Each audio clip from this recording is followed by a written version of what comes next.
గంజాయి వాసన మరోమారు గుప్పమంది. ఒడిశాలో గుట్టుగా సాగుతున్న గంజాయిని శ్రీకాకుళం జిల్లా పలాస రైల్వే స్టేషన్ మీదుగా తరలించేందుకు చేసిన ప్రయత్నాలను కాశీబుగ్గ పోలీసులు అడ్డుకుని నిందితులను కటకటాల్లోకి నెట్టారు. ఇందులో భాగంగా ముంబై, హైదరాబాద్ వంటి ప్రాంతాలకు ఉన్న గంజాయి లింకులు బయటపడ్డాయి. ఈ మేరకు కాశీబుగ్గ డీఎస్పీ వెంకటప్పారావు శనివారం మీడియా సమావేశం ఏర్పాటు చేసి పలు అంశాలను వెల్లడించారు. గంటల వ్యవధిలో ఒకే రోజులో 2 కేసులు నమోదు చేసి 4గురిని అరెస్ట్ చేసి మొత్తంగా 11.5 కిలోల గంజాయిని స్వాధీనం చేసుకున్నట్లు స్పష్టం చేశారు. మాదక ద్రవ్యాల అక్రమ రవాణాను నిలువరించేందుకు జిల్లా ఎస్పీ సూచనల మేరకు ప్రత్యేక నిఘా బృందాలను ఏర్పాటు చేశామన్నారు. కాశీబుగ్గ సీఐ తన బృందాలతో మాట వేసి దాడులు చేశారని అభినందించారు.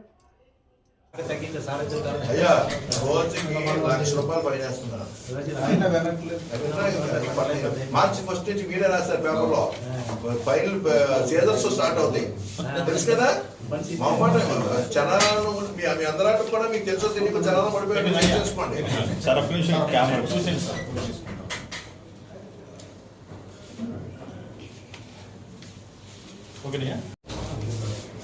ఎక్కడైనా యూటీకి వేయమని ఈవినింగ్ స్కూల్స్ టైంలో వేస్తున్నారా?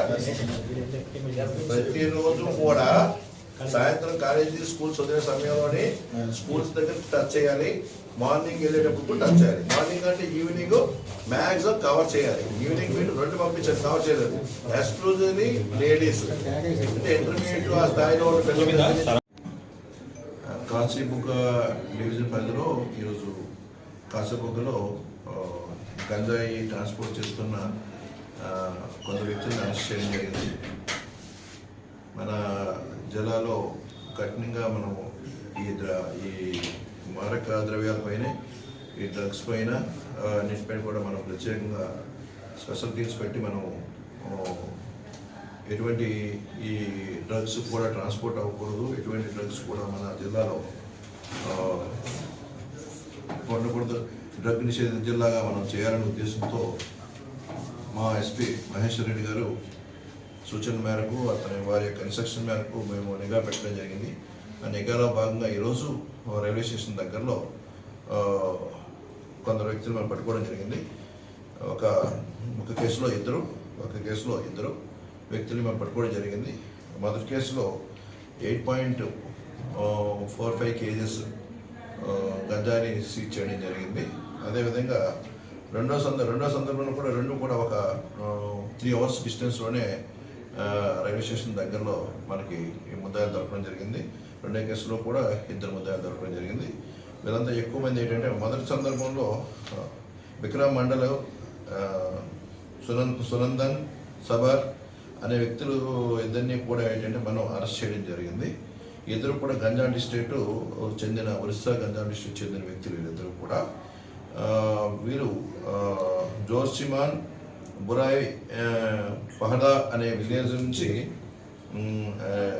జోషిమాన్ అనేవాడు బురాయ్ పహదా అనే విలేజ్ పట్టాపూర్ పిఎస్ లిమిట్స్లోని గంజాం డిస్ట్రిక్ట్లో గంజాయి పండిస్తూ ఉంటాడు.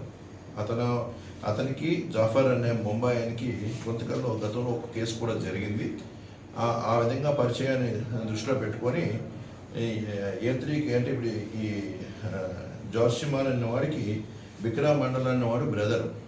ఈ బ్రదర్కి కూడా నీకు ఇది పట్టుకొని వెళ్ళాలి, గంజాయి పట్టుకొని వెళ్ళాలి, మీరు ముంబై పట్టుకొని వెళ్ళాలని చెప్తే ఇందులో ఏటు అయిన షబర్ని సునందన్ షబర్ని తీసుకొని వచ్చి ఈ గంజాలో పర్చేజ్ చేసి ఈ 8.45 kgs గంజాయిని తీసుకొని వెళ్ళడానికి రైల్వే స్టేషన్కి వచ్చి బ్యాగ్తో వస్తుండగా సిఐ గారు, కాశీబుగ్గ సిఐ గారు పట్టుకొని మధ్యవర్తి సమక్షంలో పట్టుకొని అరెస్ట్ చేయడం జరిగింది. ఇందులో గంజాయి అమ్మేవాళ్ళు, గంజాయి కొనేవారు ఇద్దరిని కూడా అరెస్ట్ చేయవలసి ఉంది. ఒక కొనే వ్యక్తి జాఫర్ అని ముంబైలో ఉంటాడు. ఈ గంజాయి అమ్మే వ్యక్తి ఏంటంటే గంజాం డిస్ట్రిక్ట్లో నివాసం ఉంటాడు కేసు. అదేవిధంగా రెండో సందర్భంలో కూడా ఉదయ్ కుమార్ అనే ఒక ఆయన, గౌరవ్ పోరిచ మొన్న ఆయన ఇద్దరిని కూడా అరెస్ట్ చేయడం జరిగింది. ఇందులో నందు అనే ఒక ఆయన హైదరాబాద్లో ఉంటాడు. నందు అనే ఆయనకి యాక్చువల్గా ఆయన రాలేదు. ఆయన ఫోన్ చేసి ఏంటి అంటే మోయిన్ అండ్ చింటూ ఆయన ఇద్దరిని కూడా ఈ రాయగఢ డిస్ట్రిక్ట్ ఈ మొన్నా దగ్గర పంపించడం జరిగింది. సో ఈ A1 అయిన ఉదయ్ కుమారు ఈ మొన్న ఇద్దరు కూడా గంజాయి తీసుకొని వాళ్ళిద్దరూ మోయిన్ అండ్ చింటూ అనే వాళ్ళిద్దరు నలుగురు కూడా వస్తుండగా ఇద్దరు ఎస్కేప్ అయిపోయారు. ఇద్దరు వ్యక్తులు మనం పట్టుకొని వారి ద్వారా 3.11 kgs గంజాయిని మనం మోసపరచుకోవడం జరిగింది. మధ్యవర్తుల సమక్షంలోని ఆన్ ఇన్ఫర్మేషన్ మనం కాశీబుగ్గ సిఐ గారు వారిని అరెస్ట్ చేయడం జరిగింది. వారిని ఈరోజు రిమాండ్ కూడా పంపించడం జరుగుతుంది. అయితే ప్రజలందరికీ పోలీస్ డిపార్ట్మెంట్ తెలియపరుస్తుంది ఏంటంటే ఈ మత్తు పదార్థాల వినియోగం వల్ల చాలామంది మానసిక అనారోగ్యాన్ని కోల్పోతూ విచక్షణారహితంగా స్త్రీల పట్ల ఈ కాలేజీల్లోని చాలా అసభ్యకరమైన ప్రవర్తన చేస్తూ జీవితాలు నాశనం చేసుకుంటున్నారు. కాబట్టి ఈ గంజా రవాణా చేసిన వారు కానీ అమ్మిన వారు కానీ కొంటున్న వారు కానీ వారిపైన కానీ ఈ జస్ట్ ఈ ఎక్కడైనా ఏ కాలేజీలో కానీ స్కూల్స్లో కానీ ఎవరైనా ఎటువంటి నేరాలు చేసినా కూడా వారిపై కఠినంగా చర్యలు తీసుకోవడం జరుగుతుంది. కేసును కూడా పక్కాగా సిస్టమేటిక్గా చేసి ప్రతి కేసుని కూడా కన్విక్షన్ అయ్యే విధంగా మేము బిల్డప్ చేసి చక్కని ఇన్వెస్టిగేషన్తో దీనికి వారందరినీ కూడా నిరోధిస్తామని చెప్పేసి మేము ఇంకా తెలియజేస్తున్నాను. ఈ నిఘా ఆస్పెక్ట్లో